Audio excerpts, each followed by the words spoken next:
Yeah. You know, gonna fight. Oh, All right. let me. Getting to know me.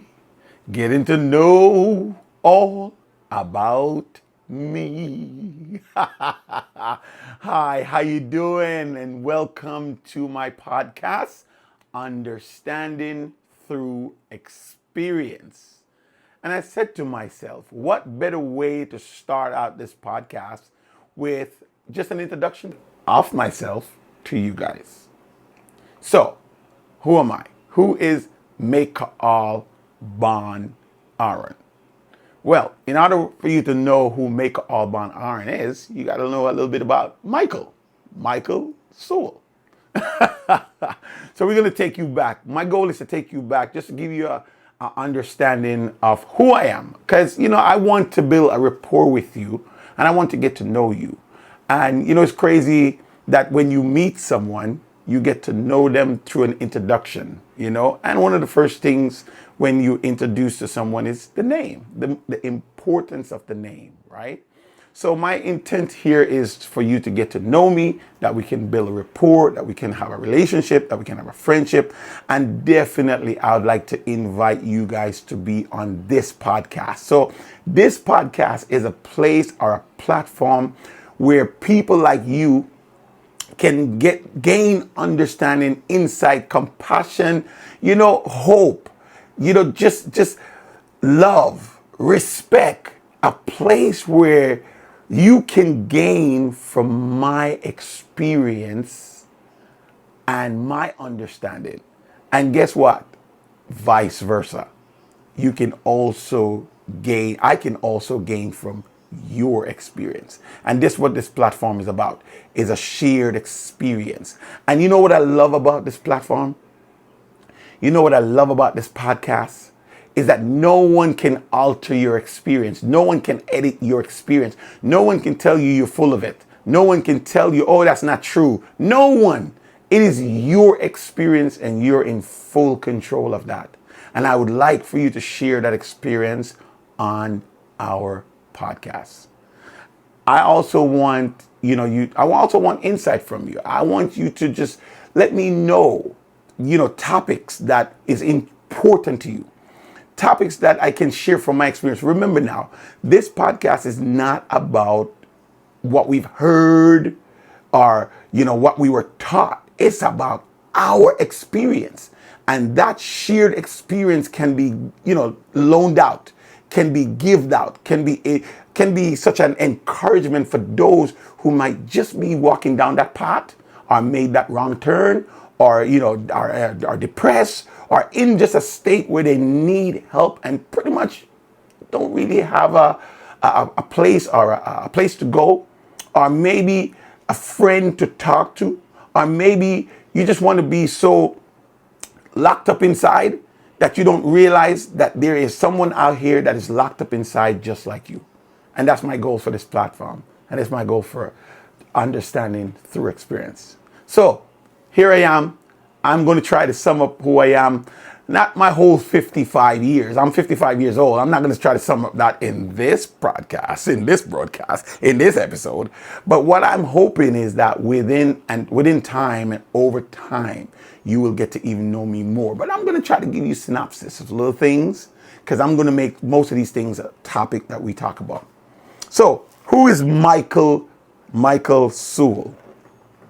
Well, Michael Sewell was born in Jamaica to my parents, Melissa and Wesley Sewell. It's actually Melissa Ashman. They were never married, and Wesley Sewell. And I was born the last of four boys. The last of four boys. And that stayed like that until my three cousins came to live with us. That's a whole nother topic, and I'm going to share that with you someday in the future. So growing up as a young boy, we had a pretty stable home, even though my dad was not a part of it. My father was very abusive to my mom. And after the fourth child, my mom was a domestic engineer, stay-at-home mom. And, he was very abusive. Like, he would come home drunk and just take out whatever frustration he had on my mom. And it got to the point where my grandmother was she just couldn't take any more of it. My grandmother was an entrepreneur, Viola Morgan. Yah, oh, bless your soul, bless her soul. She passed away a couple of years ago. Oh man, her last words to me was, "I'm poured out like drink offering." She said, "I'm poured out like drink offering. I have absolutely nothing left. I'm ready. I'm ready to go." And I remember saying to her, "You're not ready. You're not ready to go. You're going to be around for another 15 years. And so said, so done. She was ready to go. She was so ready that she was so prepared. She worked and saved her burial money or funeral money because she did not want to leave an expense on us. Can you imagine that? That's the type of woman she was. She worked hard. I learned a lot from her. I gained a lot from her. Man, she worked really hard. I really, truly miss her. Whew. As I think back now, it's just the influence she had over our lives, you know. She was daddy. She was daddy for us. My grandmother was dad for us. I love you, Grandma. I truly miss you. I wish you were here in the Philippines with me and enjoying life and just relax a little bit. Anyway, my grandmother just couldn't take the fact that my mom was being mistreated with her 4 children. And my grandmother only had one child. That was my mother. And she had her at 14 years old. She was pregnant at 13 and had my mother at 14. So, you know, her life story was not easy. She had only a 3rd grade education. And just watch her, how she come up in life. She, you know, she had a child and she had to take care of the child.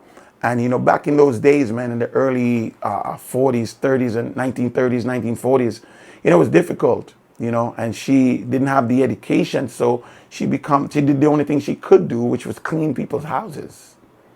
And that's what she did. She cleaned white folks' house in Jamaica. Yeah, back then, Jamaica didn't use dollars. We didn't have our own money at that time. We had the English pound. And she cleaned people's houses. And then she graduated from that to start cooking for them. And one of the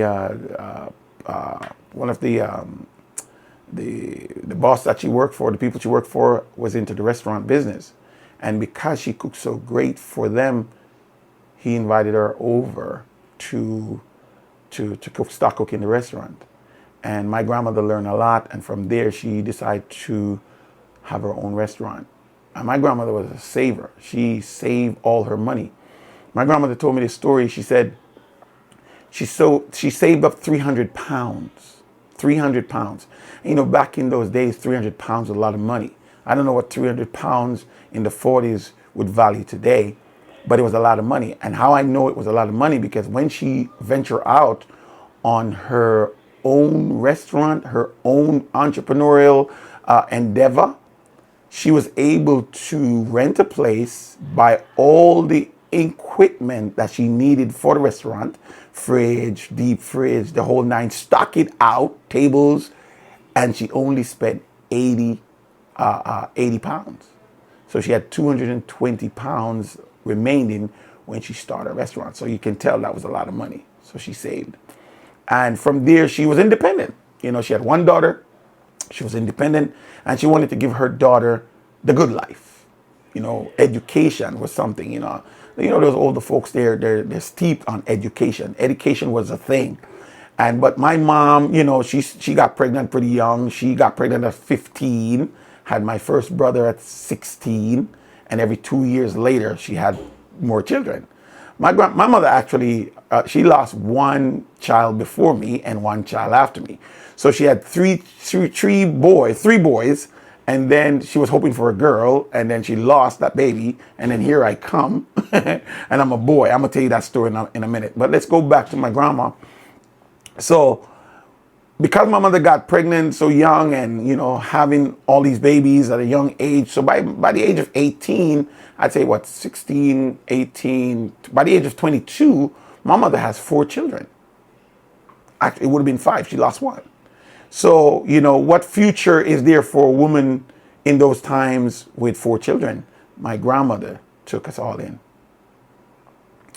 And my grandmother told me the story, my mother told me the story, and my mom said, she said, you know, when my father came home and beat her up real bad, and, you know, she called my mom, my grandmother, and my grandmother came and see him. My grandmother said, pack up just the bare minimum.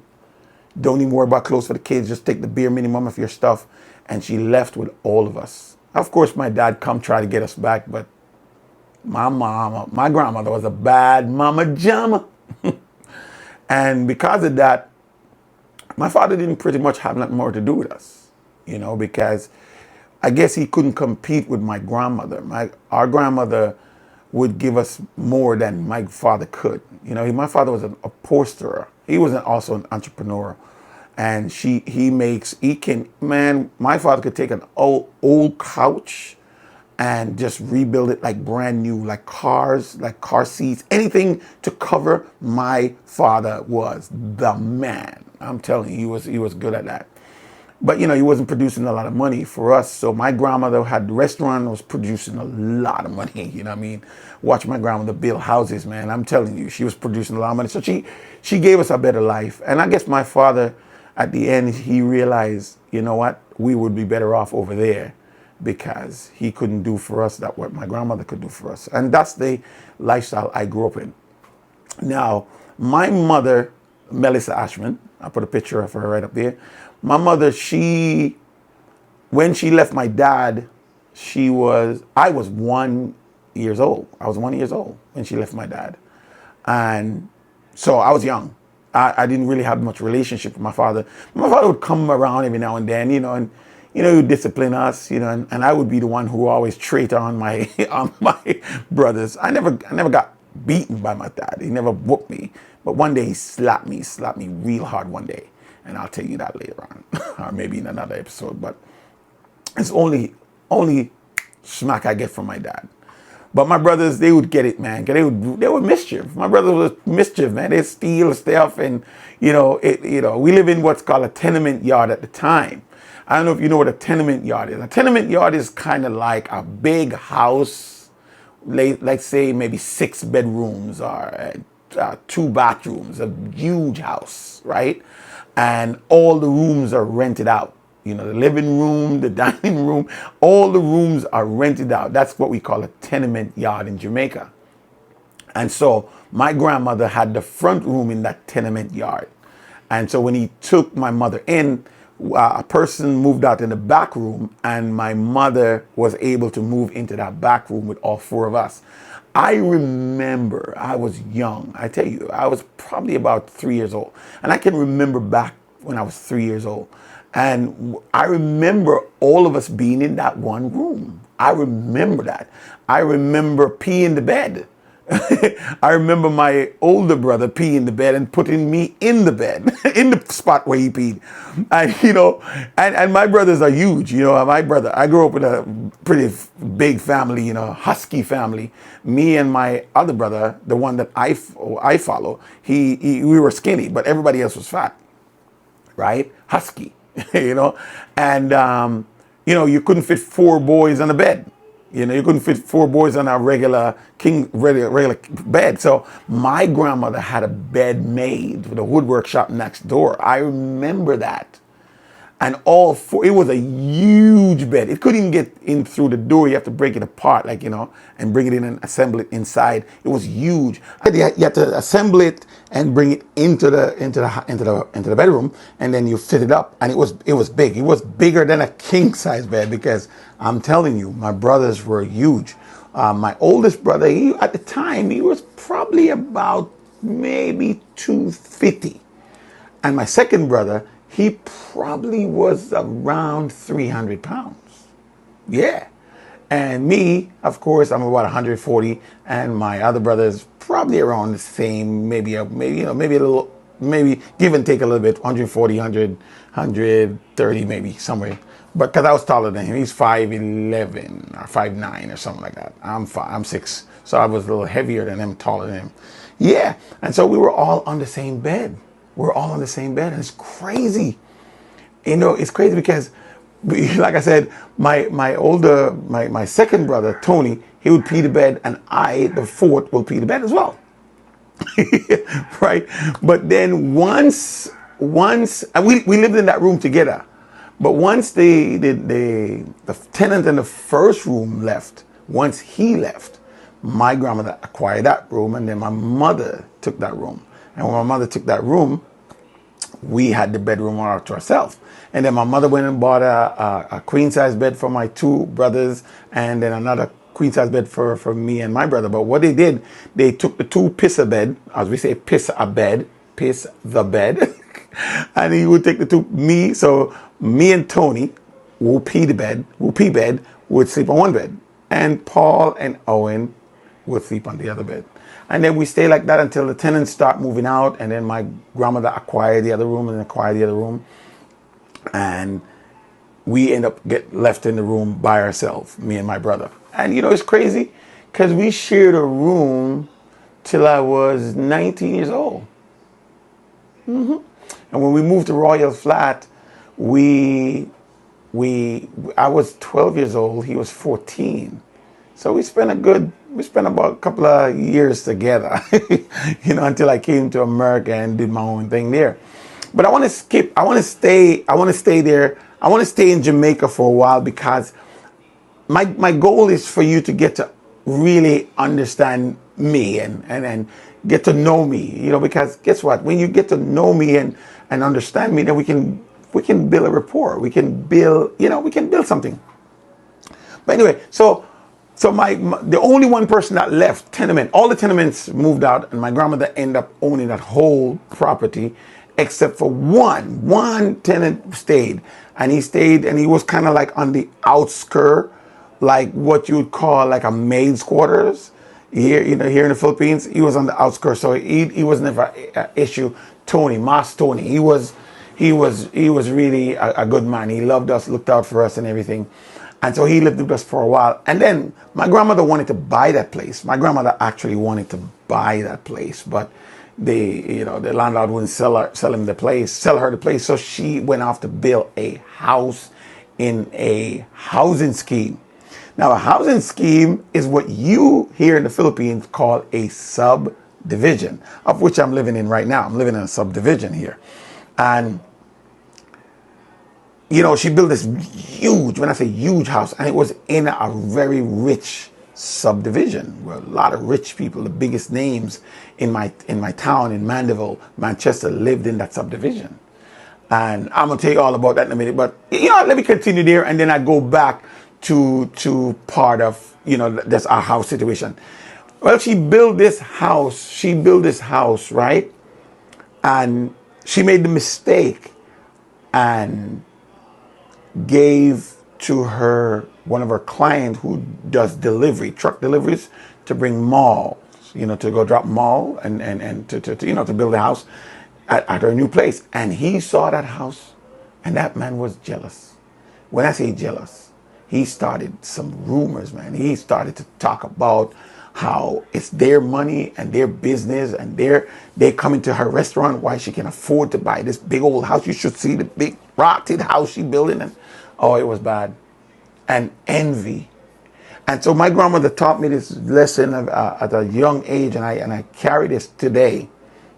She said, don't let goat mouths, goat, I know you have goat here in the Philippines, and you know what a goat is. But my grandmother said, and taught us that when a goat eats something, when a goat eats a plant, could be a fruit tree, could be grass, whatever a goat eat, they have the enzyme in their mouth that kills that plant. And so my grandmother took that and taught us a lesson to not let people have bad things to say about us, or anything to say about us that is not uplifting, because she believed that people's mouth can bring you down.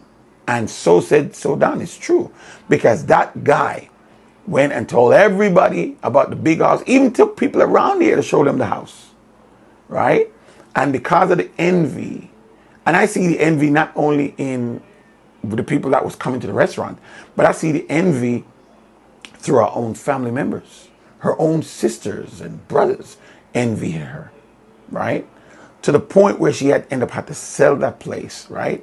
And she sold that place and moved to Royal Flat and bought a house cash. Now, when she sold that place, she sold our place in the subdivision or housing scheme for $92,000. Now, $92,000 in 1982 was a lot of money.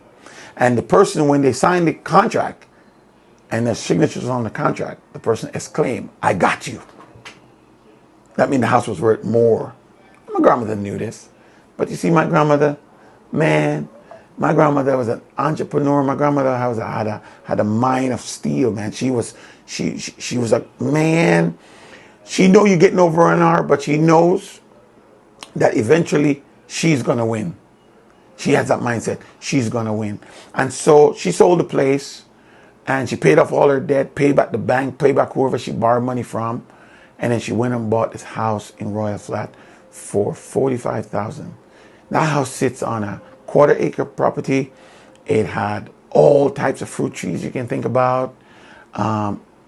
Buku, of course, you know I love buku, and or coconut for those who don't know what buku is. Coconut trees. And it was 5 bedrooms, 2 bathrooms, front and backyard. It was beautiful, man. Right up on a hill, beautiful. And that's where I raised up. And that where my life was shaped. I was shaped in Royal Flat because I started to see things that I never seen before, like poverty. I never really saw poverty because we lived in the city.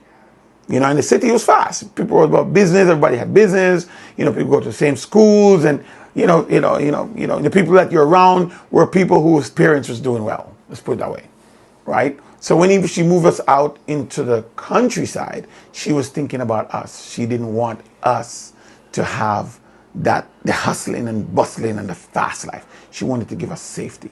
And so she moved us to Royal Flat. And I'm telling you, buying this house in Royal Flat was a life changer for me because I started to see what life is like from the perspective of poverty. I didn't understand poverty because I didn't come from poverty. My parents did because they come from that lifestyle.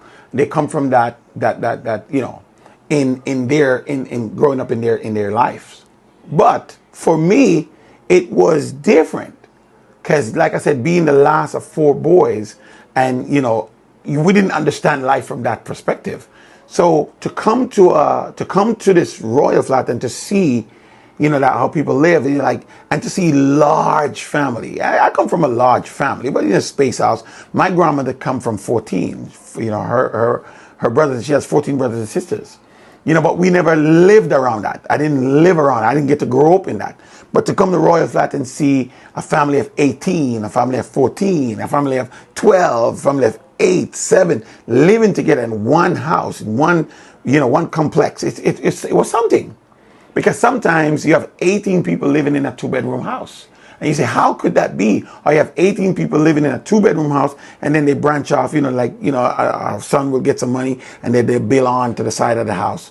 Or, they have properties, and, a son or daughter would take a piece of the property, and then they build their own house. So I get to see that, learn a lot about building too, that you don't have to start by just building. You don't have to start by just building your house one time. You could build a living room. I watch our neighbors right across from us.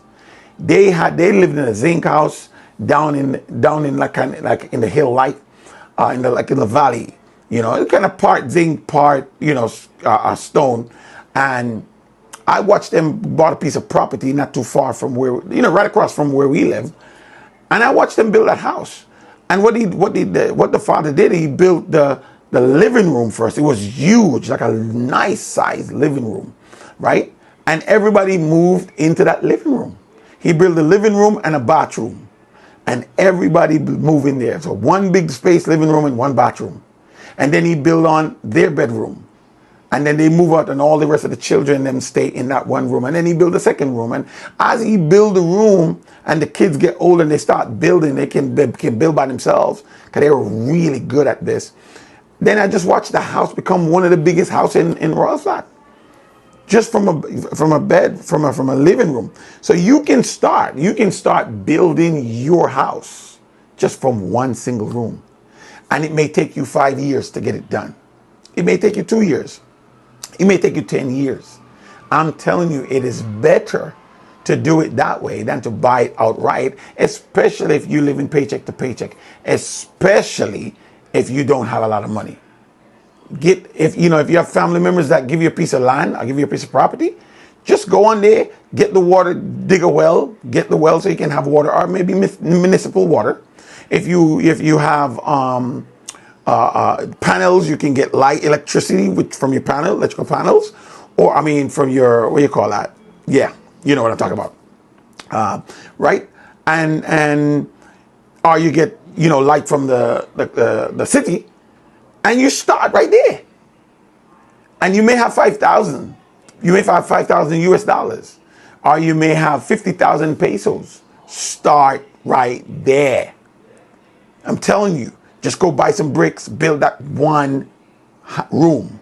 And then as you get more money, you buy more bricks. I watched it done. And you look at those houses today, oh my goodness. And some of those, like I said, it may take you 5 years. It may take you 10 years.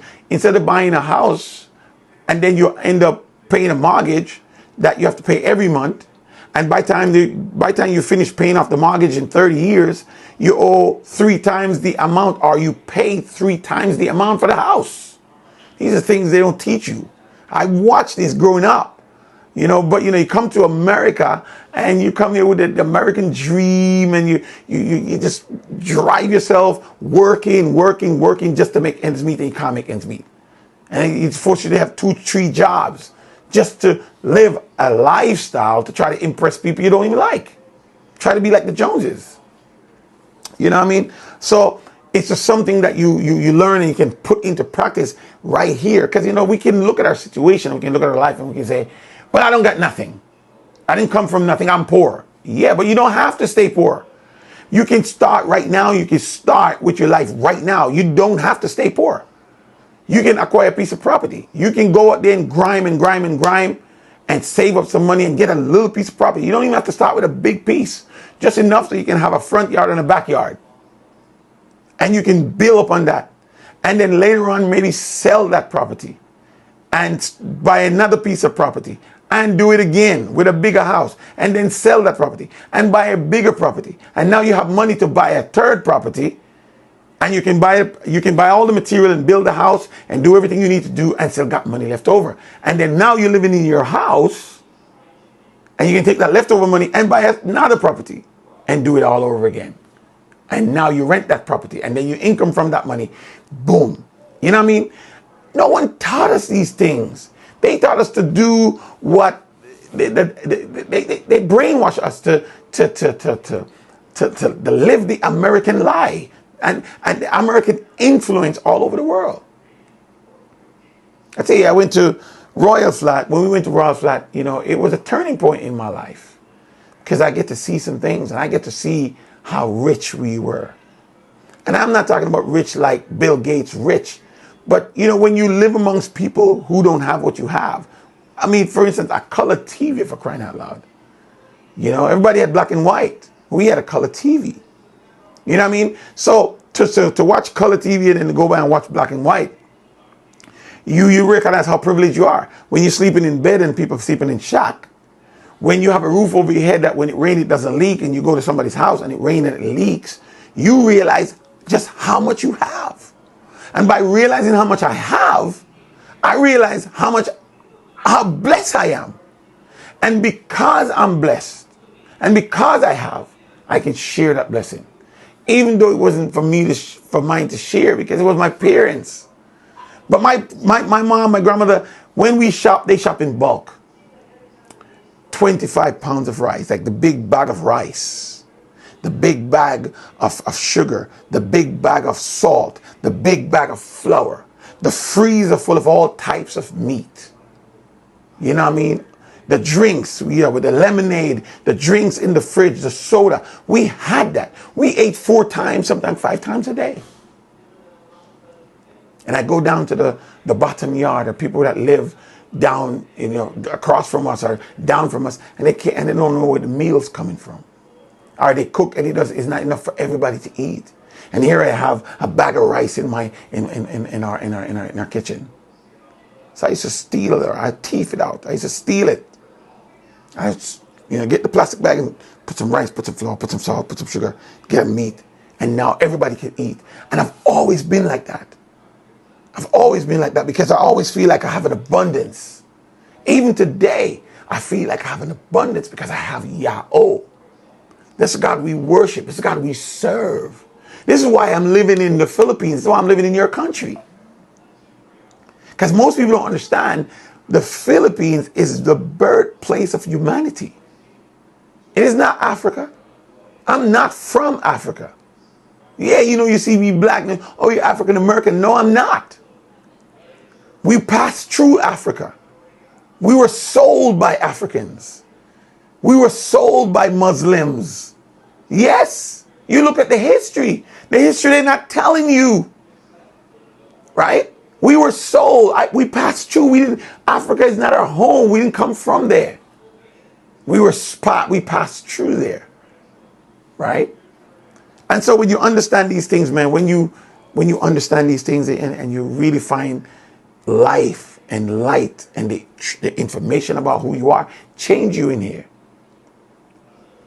And so we were given, and I just gave, and I kept giving. And I've learned about life. And then I discover my gift because I know that I wanted my own money. I didn't want it to stop giving. I didn't want to stop lending. And it's crazy because my grandmother caught me one day, stealing out the stuff to take it to the poor and needy. And she asked me, she said, "What are you doing?" And I told her, I said, I'm taking some food down to the bottom yard. He said, "Why?" He said, "They don't got no food down there." I said, "We got food to spare." And my grandmother said, "Yeah, I bought that food so you can have that food. You can have that food, And I said, "But Grandma, we have enough food. They don't have no food." He said, "Yeah, I understand." He said, "I come from that. So I understand. And that's why I want to create a life for you guys so that you never have to go through what I've gone through." And though it's so good and I understand it, I look at the danger of that as well. And here's the danger of that. We grew up a certain way and we want to get a life best for our children. We want to make sure our children have the things we never had. And we want to put them in a place where they're comfortable and they don't have to work as hard as us. But you know what we're actually doing to our children? We're destroying them. We are destroying our children because they never had what we had. They don't understand what we understand. They don't understand the pressures and the struggle because we give them a life they don't understand. And we build wealth for them and they don't have the true understanding of the value of true wealth. And they look to possessions as wealth and don't realize that life, to breathe, to live, to be alive is wealthy. To get up and your eyes work, your ears work, your mouth work, your hands work, your feet work, all your body functions still move. That is priceless. And we take these things for granted because we're chasing the stupid American dream and don't realize that we have a dream of our own and we can make life right where we are. You look in some of the most treacherous place in Africa, and you look at some of the most treacherous place where people are struggling and they found a way. They found a way to live and to eat and to make life for themselves.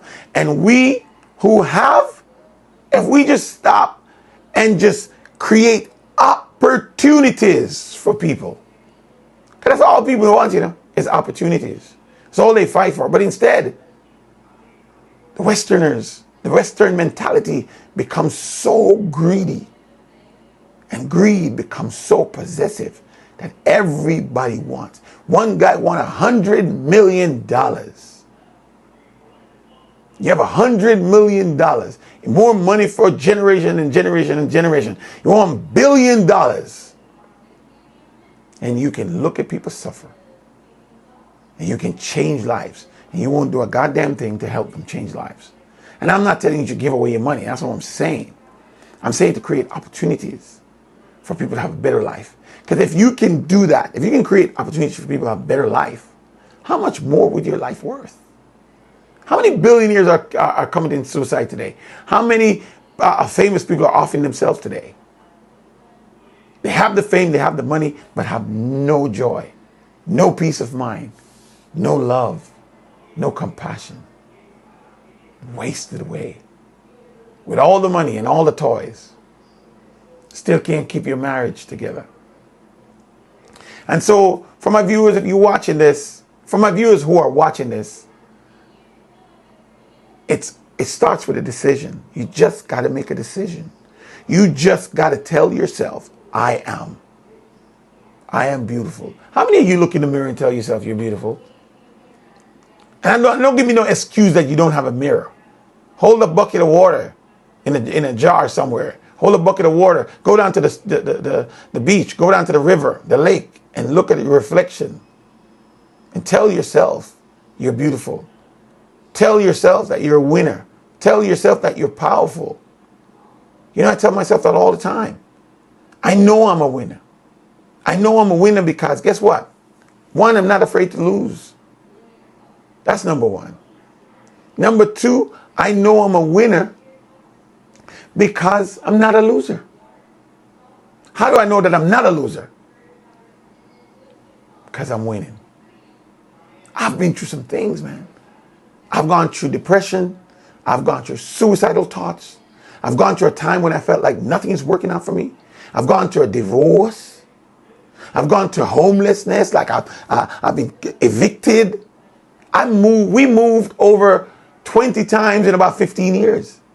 You're not I've been through some things. And I've been through all of that in America, the land of opportunities. I first heard the word racism in America. Racist. See, I come from a land where it was classism, right? It was colorism, but we didn't have racism. I came to America and learned that and understand why someone hate me because of the color of my skin. I have no choice in the matter. But I tell you this, I come to a place, especially here in the Philippines and even in Jamaica, where people feel like if their skin was lighter, they could make it in this world. And people are bleaching their skin. I remember one time going down here to a parlor, foot massaging parlor. In that foot massaging parlor, they had a setup there where you can inject into your vein chemicals to bleach your skin. And I watched Filipinos doing this, and I said to myself, wow. Because the American myth, the American myth is that if you're lighter, you're better. If you're whiter, you're better. And most people don't understand that the white gene is a recessive gene. And when you understand these things, the carbonated man, the melanated man is dominant. And one day when the truth comes to life, you're going to want to burn your skin in the sun. And I watch people, they're afraid of the sun. They're afraid to get burned. They're afraid to get their skin dark because they don't view themselves as beautiful if they're dark. But I tell you, I love being black. Black, black, black. I love being black. Because a powerful heritage, powerful history. I came here to the Philippines to find that history. I came here to the Philippines in obedience to the commands of the Creator. So what would you take away from getting to know me? What would you take away? What is your takeaway from this? How is this going to benefit you today? How are you going to become a better person because of this? How are you going to get out of the rut that you're in? How can you overcome the doubts? How can you be that better person because of this? You see, when you're coming from a developing country, and when you're brought up in a developing country, you're trained to look at the West for the answers. The West. Well, I lived in the West. I lived in America for 30 plus years. And yes, there's opportunities there. Not gonna lie, there's opportunities there. and you can become successful overnight. But I tell you, the majority of people who went to America to chase the dream, they spend their life working. And that life is designed to trap you. Make you feel like just pay you just enough so you won't quit. Pay you just enough so you won't leave. And as you make more, your lifestyle changes and it keeps you buying. And you're not living no life. You get the house. I had the house. I had the 6,000 square foot house, the 18 by 36 swimming pool. I had a pool house, my property. I had the house. I had the money in the bank. I had the cars. At one time I had 5 cars at the same time. I had the motorcycles. I had the businesses. I had the American dream. Until I realized that the American dream is a dream. And it's time for you to wake up to reality. How will you live your life with what you have? How will you better your life? How will you pick yourself by your own bootstrap and leverage that opportunity and take yourself to the next level? Yes, you're destitute. Yes, you're depressed. That's life. Life is what happened to you. 90% of life is what happens to you. But are you going to make that determine what you're going to become? Are you going to make that determine who you are? Opportunities come for those who are prepared for it. Success comes for those who are prepared for it. And I'm telling you, you prepare in your mind. Do you truly dream and look at your life and what you could be? What you can be. Are you even dreaming or have you given up? Your dreams are your coming attractions. I left America, sold everything I have, say goodbye to all my families and friends and grandchildren. And I came to a third world country or a developing country. And I'm telling you, I'm living a better life here than I lived in America. With all the American dreams. I'm at ease. I love living in the Philippines. I'm from Jamaica. And I love my island. But I'm telling you, I feel safer here in the Philippines than I would in Jamaica. And some of you might be like, why is that, Maker All? Why is that? I'm going to tell you why. You know, when you come from a third world or developing country, you come to America, especially America, and you live there 30 years, and then you go back to Jamaica. The stigma is, wow, he come back to retire, so he must got money. And you know, you start to fix up the house, and you might buy a car and maybe a motorcycle. They might want to venture out in business. People are not looking at you like how you've got there, how you've worked and sweat. People are looking at you like you're rich.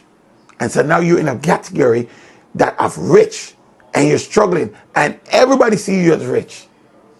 And because of that, you're like a target. Here in the Philippines, for me, I tell you, man, people look at you. They know you're foreigners. They know you're American. They know you got some money. They know you got, at least they know you got more than them. Some of the people, not all the people, because there's some Filipinos here that's rich. You know what I mean? But nobody messing with you. People call you sir, ma'am here. The love, people about their life. People just want to live. They're looking for opportunities. They just want to live. People are happy. You go to the mall, just go to the malls here and see how people are just happy there with their kids. You can't tell people are poor. You can't tell people are struggling. You don't see struggle on people's faces. People are happy. They come, they get their food, they're gone. You know, and some of these people live in conditions that we in the West don't experience. And they would love to have what you have. But they don't live their life making that drown them. They here and they live happy, man. And I love living amongst Filipinos. I love Filipinos, man. I love living here. I love being here, man. I can't stress that enough.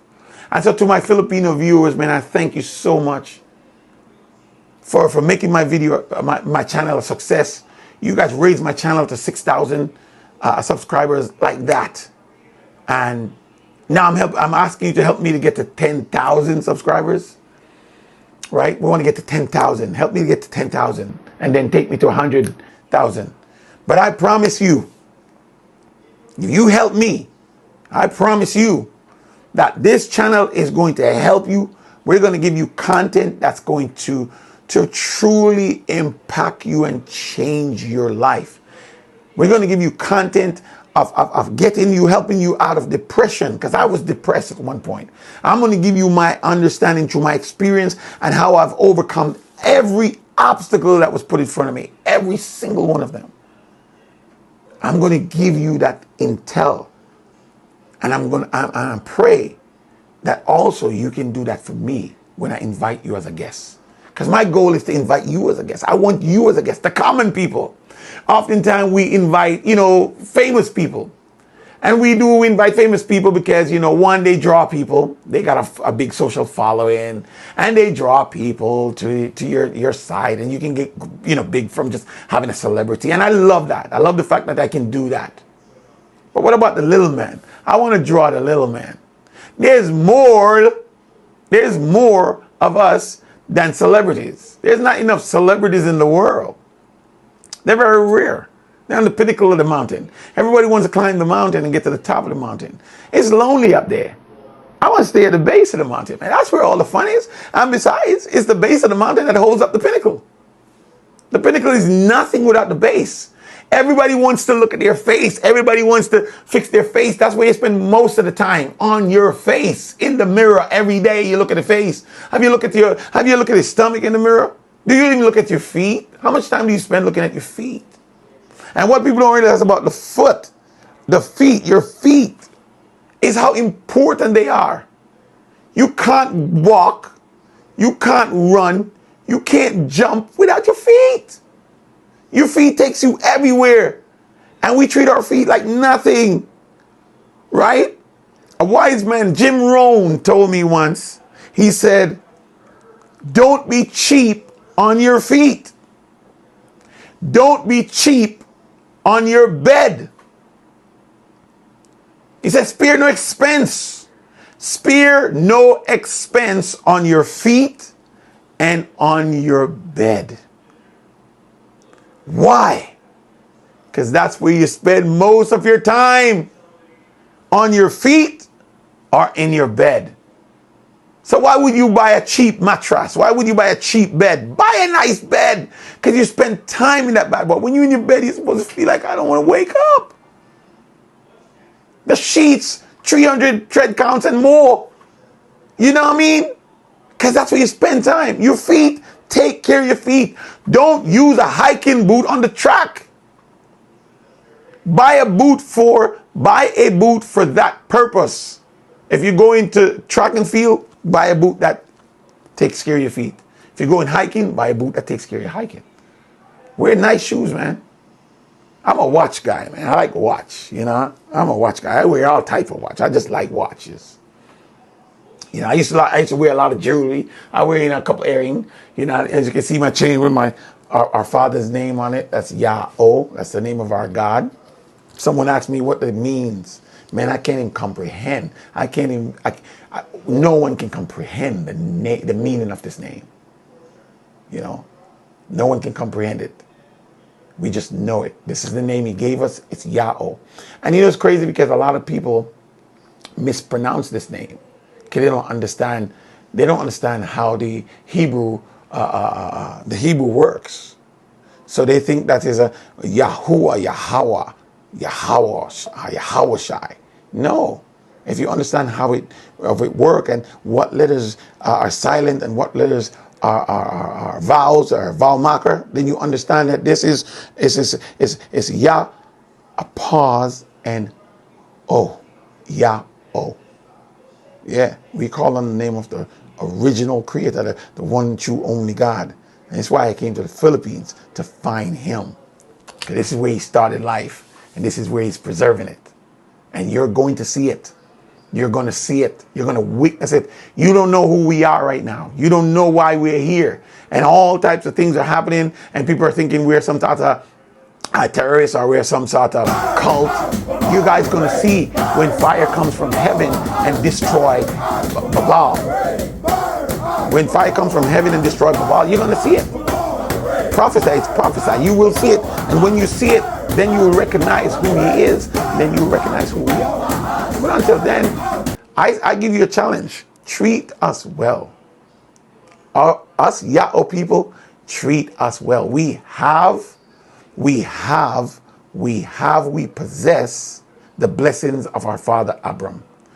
The Creator said, whoever blesses you, I will bless. Whoever curses you, I will curse. You're thinking those people who say they are Jews and are not, but of the synagogue of Satan? You will see. We are the true people. We're not Hebrew Israelites. We're not African Hebrews. Those people have our culture. They have our laws, but they're not us. We are the original people of the scriptures. But only time will tell. Until next time, guys, I'm Maker Al Banaran. I hope just, you're getting a little bit of me and getting to see me and get to understand me and getting to know me. I hope that I can get to know you as well. Until next time, thank you for watching. Don't forget to subscribe to our YouTube channel, Now Living in the Philippines, and share and comment. Thank you.